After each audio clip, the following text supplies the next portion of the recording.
Hey guys, welcome to Vedant ಪಾಠಶಾಲೆ. ನಮ್ಮ ವೇದಾಂತ್ ಪಾಠಶಾಲೆ ಯೂಟ್ಯೂಬ್ ಚಾನಲನ್ನು ಮೊದಲ ಬಾರಿಗೆ ವಿಸಿಟ್ ಮಾಡ್ತಾ ಇದ್ದೀರಾ ಅಂತಿದ್ದಲ್ಲಿ ಸಬ್ಸ್ಕ್ರೈಬ್ ಮಾಡ್ಕೊಳ್ಳಿ. ಸಬ್ಸ್ಕ್ರೈಬ್ ಮಾಡಿಕೊಂಡು ಪಕ್ಕದಲ್ಲಿ ಕಾಣ್ತಾ ಇರುವ ಬೆಲ್ ಐಕಾನ್ನ ಕ್ಲಿಕ್ ಮಾಡಿ. ಆಗ ನಮ್ಮ ಚಾನಲ್ನ ಕಡೆಯಿಂದ ಅಪ್ಲೋಡ್ ಮಾಡುವ ಎಲ್ಲ ಸೆಷನ್ಸ್ ನಿಮಗೆ ನೋಟಿಫೈ ಆಗುತ್ತೆ. ನೀವು ಇಮ್ಮಿಡಿಯೇಟಾಗಿ ಅವುಗಳನ್ನು ವಾಚ್ ಮಾಡಬಹುದು. ನಮ್ಮ ವೇದಾಂತ್ ಪಾಠಶಾಲೆ ಕಡೆಯಿಂದ ಯಾರೆಲ್ಲ 402 PSI ಪರೀಕ್ಷೆಗೆ ತಯಾರಿಯನ್ನು ನಡೆಸ್ತಿದ್ದಾರೆ ಅವರಿಗಾಗಿ ಅಂತ ಒಂದು ಪುಸ್ತಕವನ್ನು ಬಿಡುಗಡೆ ಮಾಡಲಾಗಿದೆ. ಪುಸ್ತಕ ನಿಮಗೆ ಅಮೆಝಾನ್, ಫ್ಲಿಪ್ಕಾರ್ಟಲ್ಲೂ ಕೂಡ ಅವೈಲಬಲ್ ಇದೆ. ನೀವು ನಿಮ್ಮ ವಿಳಾಸವನ್ನು ನಮಗೆ ಇಲ್ಲಿ ಕಾಣ್ತಾ ಇರುವ ಮೊಬೈಲ್ ಸಂಖ್ಯೆಯ ವಾಟ್ಸಪ್ ಅಥವಾ ಟೆಲಿಗ್ರಾಮ್ಗೆ ಕಳಿಸಬಹುದು. ನಾವು ಇಂಡಿಯಾ ಪೋಸ್ಟ್ ಮುಖಾಂತರ ಪುಸ್ತಕವನ್ನು ನಿಮ್ಮ ವಿಳಾಸಕ್ಕೆ ತಲುಪಿಸ್ತೀವಿ. ಬನ್ನಿ ನೋಡೋಣ, ಇವತ್ತಿನ ನಮ್ಮ PSI ಟ್ರಾನ್ಸ್ಲೇಷನ್ ಸೆಷನಲ್ಲಿ ಯಾವ ಕಾನ್ಸೆಪ್ಟನ್ನು ನಿಮ್ಮ ಜೊತೆಲಿ ಡಿಸ್ಕಸ್ ಮಾಡ್ತಾ ಇದ್ದೀನಿ. ನೋಡಿ, ನಾನು ನಿಮಗೆ ತಿಳಿಸಿದೆ, ನಮ್ಮ ಪ್ರೀವಿಯಸ್ ಸೆಷನ್ಸಲ್ಲಿ ತಿಳಿಸಿದ್ದೆ. ನಾನು ನಿಮ್ಮ ಜೊತೆಯಲ್ಲಿ ಸಿಂಪಲ್ ಸೆಂಟೆನ್ಸಸ್, ಅದು ನ್ಯೂಸ್ ಪೇಪರ್ ಇರಬಹುದು, ಮ್ಯಾಗಝಿನ್ ಇರಬಹುದು, ಅವುಗಳಿಂದ ಸಣ್ಣ ಸಣ್ಣ ವಾಕ್ಯಗಳನ್ನು ತೊಗೊಂಡು ಬಂದು ಫಸ್ಟು ಯಾರೆಲ್ಲ ಬಿಗಿನರ್ಸ್ ಇದ್ದೀರಾ ನಿಮ್ಗೆ ಇವಾಗ ಕ್ಲಾಸಸ್ ಎಲ್ಲ ತುಂಬ ಉಪಯೋಗಕ್ಕೆ ಬರುತ್ತೆ. ಓಕೆ, ಯಾರೆಲ್ಲ ಮುಂದಿನ ನೋಟಿಫಿಕೇಷನ್ಗೆ ಪ್ರಿಪ್ರೇಷನ್ ನಡೆಸ್ತಾ ಇದ್ದೀರಾ ನಿಮಗೆ ಫಸ್ಟು ಟ್ರಾನ್ಸ್ಲೇಷನ್ ಅಂದ್ರೇನು ಅಂತ ಗೊತ್ತಾಗಬೇಕು. ಇಲ್ಲಿಂದ ನೀವು ಕಲಿಬಹುದು. ಯಾರಿಗೆಲ್ಲ ಒಂದು ವಾಕ್ಯವನ್ನು ಇಂಗ್ಲೀಷ್ನಿಂದ ಕನ್ನಡ ಇರ್ಬೋದು, ಕನ್ನಡ ಭಾಷೆಯಿಂದ ಇಂಗ್ಲೀಷ್ಗೆ ಇರ್ಬೋದು, ವಾಕ್ಯ ರಚನೆ ಮಾಡಬೇಕು ಅಂತ ಬಂದಾಗ ಯಾವ ರೀತಿಯಲ್ಲಿ ತಗೋಬೇಕು, ಫಾರ್ಮುಲಾ ತಗೊಳ್ಳೋದಾದರೆ ಹೇಗೆ, ಅದರಲ್ಲಿ ಸಬ್ಜೆಕ್ಟ್, ವರ್ಬ್, ಆಬ್ಜೆಕ್ಟ್ ಹೇಗೆ, ಐಡೆಂಟಿಫಿಕೇಷನ್, ಅದರಲ್ಲಿ ಕೆಲವರಿಗೆ ಕನ್ಫ್ಯೂಷನ್ ಇದೆ. ಅದನ್ನು ಕೂಡ ಇಲ್ಲಿ ಹೇಳ್ಕೊಡ್ತಾ ಇದ್ದೀನಿ. ಹಾಗಾಗಿ ನಿಮಗಾಗಿ ಅಂತಲೇ ಈಗ ಹೊಸದಾಗಿ ನಾನು ಸೆಂಟೆನ್ಸಸ್ ಪ್ರಾಕ್ಟೀಸಸ್ ಸೆಷನ್ಸನ್ನು ಮಾಡಿಕೊಡ್ತಾ ಇದ್ದೀನಿ.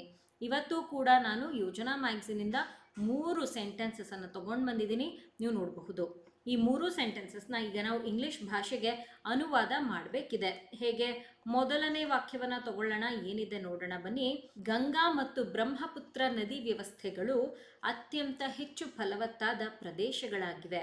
ಹೀಗಿದೆ. ಗಂಗಾ ಇದೇ ರೀತಿಯಲ್ಲೇ ಬರುತ್ತೆ, ಯಾವುದೇ ಬದಲಾವಣೆ ಇಲ್ಲ. ಆ್ಯಂಡ್ ಅಂದರೆ ಮತ್ತು, ಬ್ರಹ್ಮಪುತ್ರ ಹೀಗೆ ಬರುತ್ತೆ.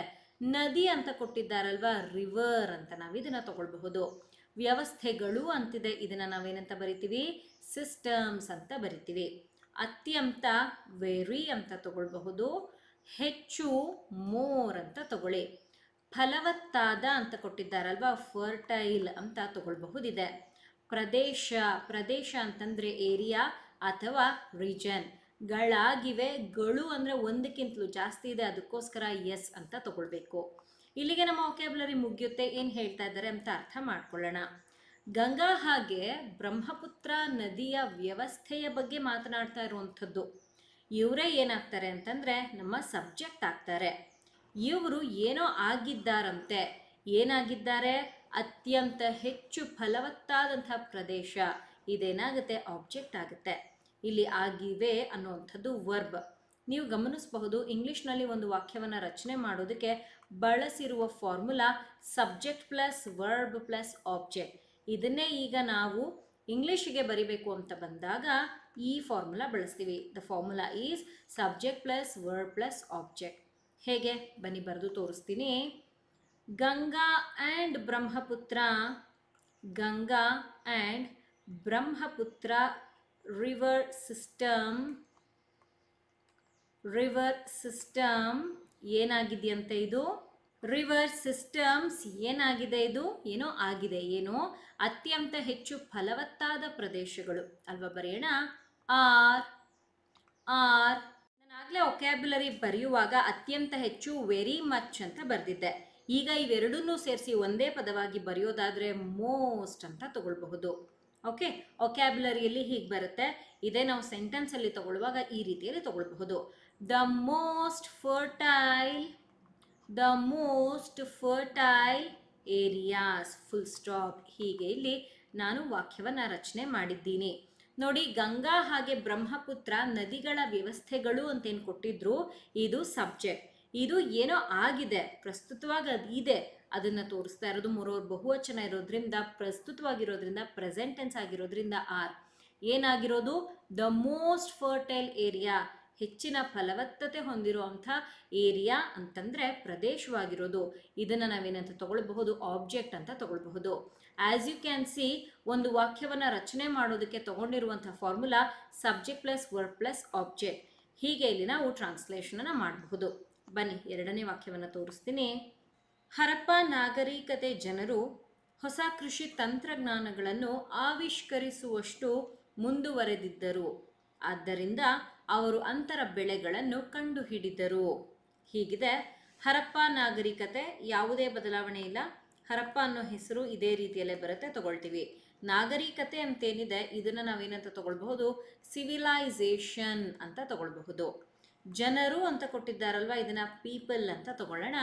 ಹೊಸ ಕೃಷಿ, ಹೊಸ ಅಂತಂದ್ರೆ ನ್ಯೂ, ಕೃಷಿ ಅಗ್ರಿಕಲ್ಚರ್ ಅಂತ ತಗೊಳ್ಬಹುದು.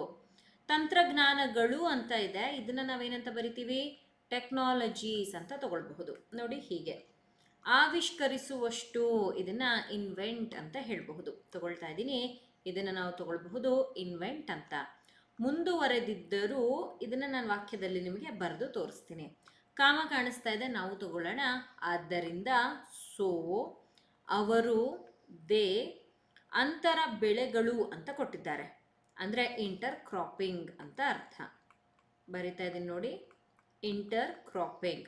ಕಂಡು ಹಿಡಿದರು ಅಂತಿದೆ ಅಲ್ವಾ, ಫೈಂಡ್ ಅಂತ ತಗೊಳ್ಳೋಣ. ಇದು ವಾಕ್ಯದಲ್ಲಿ ಬಂದಾಗ ಬದಲಾವಣೆಯನ್ನು ಕಾಣುತ್ತೆ. We will see what it is. ಏನು ಹೇಳಿರುವಂಥದ್ದು, ಮೊದಲನೇದಾಗಿ ಒಂದು ನಾಗರಿಕತೆಯ ಜನರ ಬಗ್ಗೆ ಮಾತನಾಡ್ತಿದ್ದಾರೆ. ಯಾರವರು ಅಂತಂದರೆ ಹರಪ್ಪ ಸಿವಿಲೈಸೇಷನ್ ಪೀಪಲ್, ಇವರೇ ಸಬ್ಜೆಕ್ಟ್ ಆದರು. ಇವ್ರು ಏನು ಮಾಡಿದ್ದು, ಒಂದು ಮುಂದುವರೆದಿದ್ದು, ಆಮೇಲೆ ಕಂಡು ಹಿಡಿದಿದ್ದು. ಮುಂದುವರೆದಿದ್ದು ಯಾಕಾಗಿ, ಆವಿಷ್ಕಾರ ಮಾಡೋದಕ್ಕೆ. ಏನನ್ನ, ಹೊಸ ಅಗ್ರಿಕಲ್ಚರ್, ಹೊಸ ಕೃಷಿ ತಂತ್ರಜ್ಞಾನಗಳನ್ನು, ನ್ಯೂ ಅಗ್ರಿಕಲ್ಚರ್ ಟೆಕ್ನಾಲಜೀಸನ್ನು ಇನ್ವೆಂಟ್ ಮಾಡೋದಕ್ಕೆ ಮುಂದೆ ಬಂದರು. ಸೊ ಮುಂದುವರೆದಿದ್ದು ವರ್ಬ್ ಆದರೆ ಯಾಕಾಗಿ ಮುಂದೆ ಬಂದರು ಅನ್ನೋಂಥದ್ದು ಆಬ್ಜೆಕ್ಟ್ ಆಗುತ್ತೆ. ಇದರಿಂದ ಅವರಿಗೆ ಬಂದಂಥ ರಿಸಲ್ಟ್ ಏನು, ಅದು ಈ ಭಾಗದಲ್ಲಿದೆ. ಹೇಗೆ ಬರೆಯೋದು ಬನ್ನಿ ತೋರಿಸ್ತೀನಿ. ಇಂಗ್ಲೀಷ್ನಲ್ಲಿ ಒಂದು ವಾಕ್ಯವನ್ನು ರಚನೆ ಮಾಡೋದಕ್ಕೆ ನಾವು ಬಳಸಬಹುದಾಗಿರುವಂಥ ಫಾರ್ಮುಲಾ ಇದು, subject plus verb plus object. ಹೇಗೆ ಬರೀಬಹುದು ಬನ್ನಿ ನೋಡೋಣ. ಹರಪ್ಪ ಸಿವಿಲೈಸೇಷನ್ ಪೀಪಲ್, ಹರಪ್ಪ ಅಥವಾ ಪೀಪಲ್ ಆಫ್ ಹರಪ್ಪ ಸಿವಿಲೈಸೇಷನ್, ಎರಡರಲ್ಲಿ ಒಂದು. Okay, Harappa civilisation people. ಈಗ ವರ್ಬನ್ನ ತಗೊಳ್ಳೋಣ. ವರ್ಬ್ ಆಗಿ ಮುಂದುವರೆದಿದ್ದರು ಅನ್ನೋದನ್ನು ತಗೊಳ್ಬೇಕು. ನಾನು ಹೇಳಿದೆ ನಿಮ್ಗೆ ಇಲ್ಲಿ ತಿಳಿಸ್ತೀನಿ ಅಂತ. ಅಂದರೆ ಅಷ್ಟರ ಮಟ್ಟಿನ ಅಡ್ವಾನ್ಸ್ಮೆಂಟ್ ಅವರಲ್ಲಿತ್ತು, ಇಂಪ್ರೂವ್ಮೆಂಟ್ಸ್ ಅವರಲ್ಲಿತ್ತು. ಸೊ ಈ ಅಡ್ವಾನ್ಸ್ ಅನ್ನೋ ಪದವನ್ನು ಹೀಗಿಲ್ಲಿ ಅವರು ಕೊಟ್ಟಿದ್ದಾರೆ, ಮುಂದುವರೆದಿದ್ದರು ಅಂತ. ಅದನ್ನು ಹೀಗೆ ತಗೊಳ್ಳಿ, ಹರಪ್ಪ ಸಿವಿಲೈಸೇಷನ್ ಪೀಪಲ್. ಜಾಸ್ತಿ ಜನ ಇದ್ದಾರಲ್ವ, ಪಾಸ್ಟಲ್ಲಿ ನಡೆದಿರೋದು, ಅದಕ್ಕೋಸ್ಕರ ವರ್ ಎನಫ್ ಅಡ್ವಾನ್ಸ್ಡ್. ಅವರು ಆವಿಷ್ಕಾರ ಮಾಡುವಷ್ಟು ಬೆಳೆದಿದ್ರು, ಮುಂದುವರೆದಿದ್ರು. ಅದನ್ನೇ ಇಲ್ಲಿ ಹೀಗೆ ತಗೊಳ್ಬಹುದು, ವೇರ್ ಎನಫ್ ಟು ಇನ್ವೆಂಟ್, ಏನನ್ನ, ನ್ಯೂ ಅಗ್ರಿಕಲ್ಚರಲ್ ಟೆಕ್ನಾಲಜೀಸ್. ಈ ರೀತಿಯಲ್ಲಿ ತಗೊಳ್ಬಹುದು. ಓಕೆ, ಇದು ಒಂದು ಭಾಗ. ಇದರಿಂದ ಏನಾಯಿತು, ರಿಸಲ್ಟ್ ಏನು ಬಂತು, ಅದಕ್ಕೂ ಮುನ್ನ ಕಾಮ ಇದೆ, ನಾವು ಕೂಡ ತಗೊಳ್ಳೋಣ. ಸೊ ಈಗ ಮುಂದಕ್ಕೆ ಬರಿಬೇಕು. ಸೊ ಅವರು ಅಂತರ ಬೆಳೆಗಳನ್ನು ಕಂಡು ಹಿಡಿದರು. ಸೊ ದೇ, ಈಗ ಕಂಡು ಹಿಡಿದಿದ್ದು ಅಂತಂದರೆ ಆಗಲೇ ಫೈಂಡ್ ಅಂತ ಬರದೆ ನಾನು ಹೇಳ್ದೆ ನಿಮಗೆ ಬದಲಾವಣೆ ಕಾಣುತ್ತೆ ಅಂತ. ಇಲ್ಲಿ ನಾವು ತಗೊಳ್ಳೋಣ ಇನ್ವೆಂಟೆಡ್. ಯಾಕೆ ಅಂದರೆ ಅವ್ರು ಹೊಸದನ್ನೇನೋ ಇಲ್ಲಿ ಆವಿಷ್ಕಾರ ಮಾಡಿರುವಂಥದ್ದು, ಅದನ್ನು ನಾವು ಇನ್ವೆಂಟ್ ಅಂತ ತಗೊಳ್ಬಹುದು. ಏನಾದರೂ ಕಂಡುಹಿಡಿ ಅಂತಂದರೆ ಫೈಂಡ್, ಫೌಂಡ್ ಅಂತ ತಗೊಳ್ತೀವಿ. ವಾಕ್ಯದಲ್ಲಿ ಬಂದಾಗ ಇದೇನಾಯಿತು, ಇನ್ವೆಂಟ್ ಅನ್ನೋ ಮತ್ತೊಂದು ಪದ, ಸಿನಾನಿಮ್ ಅಂತ ಹೇಳಬಹುದು, ಸಮಾನಾರ್ಥಕ ಪದ. ಸೊ ದಿಸ್ ವರ್ಡ್, ಈ ಪದ ಇಲ್ಲಿ ಬೆಟರಾಗಿ ಕೂತ್ಕೊಳ್ಳುತ್ತೆ, ಅದಕ್ಕೋಸ್ಕರ ಇದು ತಗೊಂಡೆ. ದೇ ಇನ್ವೆಂಟೆಡ್ ಏನನ್ನ, inter cropping. They invented inter cropping. ನೋಡಿ ಈ ರೀತಿಯಲ್ಲಿ ತಗೊಳ್ಬಹುದಿದೆ. ಓಕೆ, ಆ್ಯಂಡ್ ಇಲ್ಲಿ ನಾವು ನೋಡಬಹುದು ಸಬ್ಜೆಕ್ಟ್ ಏನು, ಹರಪ್ಪ ಸಿವಿಲೈಸೇಷನ್ ಪೀಪಲ್. ಇವರು ಮುಂದುವರೆದಿದ್ದು, ಸಾಕಷ್ಟು ಮುಂದುವರೆದಿದ್ದು ವರ್ಬ್. ಏನು ಮಾಡಿದ್ರು, ಒಂದು ವಿಚಾರವನ್ನು ಕಂಡು ಹಿಡಿದ್ರು. ಏನದು, ಅಗ್ರಿಕಲ್ಚರಲ್ ಟೆಕ್ನಾಲಜೀಸ್, ಇದು ಆಬ್ಜೆಕ್ಟ್. ಅದರಿಂದ ಏನಾಯಿತು, ಅಗೇನ್ ದೇ ಅನ್ನೋದು ಸಬ್ಜೆಕ್ಟ್ ಆಗುತ್ತೆ, ಇನ್ವೆಂಟೆಡ್ ಅನ್ನೋದು ವರ್ಬ್ ಆಗುತ್ತೆ. ಏನನ್ನು ಅವ್ರು ಕಂಡು ಹಿಡಿದಿದ್ದು ಆಬ್ಜೆಕ್ಟ್ ಆಗುತ್ತೆ. ಇಲ್ಲಿ ಏನು ಫಾರ್ಮುಲಾ ಬರೆದಿದ್ದೆ, ಹಾಗೆ ಹಿಂದಿನ ವಾಕ್ಯದಲ್ಲಿ ಏನು ಫಾರ್ಮುಲಾ ಬರೆದಿದ್ದೆ ಅದೇ ಫಾರ್ಮುಲಾ ಬಳಸಿ ವಾಕ್ಯಗಳನ್ನು ರಚನೆ ಮಾಡಬಹುದು. ಟ್ರಾನ್ಸ್ಲೇಷನ್ನ ಹೀಗೂ ಮಾಡಬಹುದು ಅಂತ ನಾನು ನಿಮಗೆ ಹೇಳ್ಕೊಡ್ತಾ ಇದ್ದೀನಿ. ಇದೇ ರೀತಿಯಲ್ಲೇ ಮಾಡಿ ಅಂತ ಹೇಳ್ತಾ ಇಲ್ಲ. ಯಾಕೆ ಇದನ್ನು ನಾನು ನಿಮಗೆ ಹೇಳ್ಕೊಡ್ತಾ ಇರೋದು ಅಂತಂದರೆ, ಕೆಲವ್ರಿಗೆ ಕನ್ಫ್ಯೂಷನ್ ಇರುತ್ತೆ, ಹೇಗೆ ತೊಗೊಳ್ಳೋದು, ಒಂದು ವಾಕ್ಯ ಬರೆಯೋದು ಹೇಗೆ ಅಂತ. ಈ ಫಾರ್ಮುಲಾ ನಿಮಗೆ ಕನ್ಫ್ಯೂಷನ್ ಎಲ್ಲ ಹೋಗ್ಲಾಡಿಸುತ್ತೆ. ಅದಕ್ಕೋಸ್ಕರ ಸಿಂಪಲ್ ಮೆಥಡಲ್ಲಿ ಕಾನ್ಸೆಪ್ಟನ್ನು ತಿಳಿಸ್ಕೊಡ್ತಾ ಇದ್ದೀನಿ. ಓಕೆ, ಬನ್ನಿ ಮೂರನೇ ವಾಕ್ಯ ಏನಿದೆ ಅಂತ ನೋಡೋಣ. ಕರ್ನಾಟಕದ ಇತಿಹಾಸವು ಅತ್ಯಂತ ರೋಚಕವೂ ಬಹಳ ಆಸಕ್ತಿದಾಯಕವೂ ಆಗಿದೆ.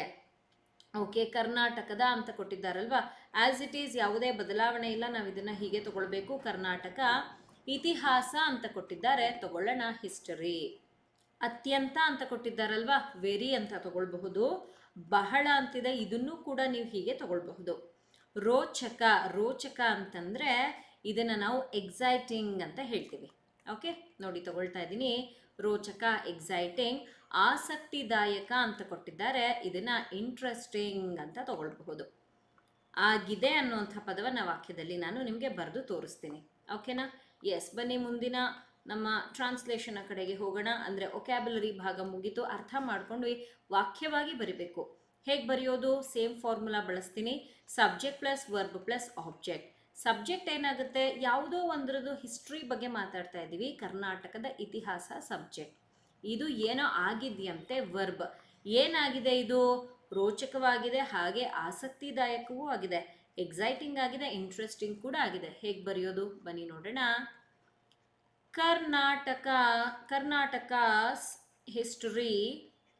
ಕರ್ನಾಟಕಸ್ ಹಿಸ್ಟರಿ ಅಂತ ತಗೊಂಡು ಆಗಿದೆ ಅಲ್ವಾ. ಈಸ್ ಏನಾಗಿದೆ? Is very exciting. ನೋಡಿ ಪದವನ್ನು ಕೊಟ್ಟಿದ್ದಾರೆ, ಎಕ್ಸೈಟಿಂಗ್ ತಗೊಳ್ತಾ ಇದ್ದೀನಿ. ರೋಚಕ. ಬೇರೆ ನಿಮಗೆ ಸಮಾನಾರ್ಥಕ ಪದ ಗೊತ್ತಿದ್ರೆ ತಗೊಳ್ಳಿ, ನನಗೆ ಇದು ಗೊತ್ತಿದೆ, ನಾನು ತಗೊಂಡಿದ್ದೀನಿ. ಸಮಾನಾರ್ಥಕ ಪದ ತಗೊಳ್ಬಹುದು, ನೋ ಪ್ರಾಬ್ಲಮ್. ಆಸಕ್ತಿದಾಯಕ ಅಂತ ಕೊಟ್ಟಿದ್ದಾರಲ್ವ, ಇದನ್ನು ನಾವೇನಂತ ತಗೊಳ್ಬಹುದು? ಇಂಟ್ರೆಸ್ಟಿಂಗ್ ಅಂತ ತಗೊಳ್ಬಹುದು. ಇಷ್ಟೇ. ಇಲ್ಲಿ ನಾವು ಗಮನಿಸಬಹುದು, ನಮ್ಮ ಸಬ್ಜೆಕ್ಟ್ ಆಗಿ ಕರ್ನಾಟಕಸ್ ಹಿಸ್ಟ್ರಿ ಆಗಿದೆ. ಇದು ಏನೋ ಆಗಿದೆಯಂತೆ, ವರ್ಬ್. ಏನಾಗಿದೆ ಅನ್ನೋ ಕಾನ್ಸೆಪ್ಟ್ ಏನು ಕೊಟ್ಟಿದ್ದಾರಲ್ವ, ಇದನ್ನು ನಾವು ಆಬ್ಜೆಕ್ಟಲ್ಲಿ ತಗೊಳ್ಬಹುದು.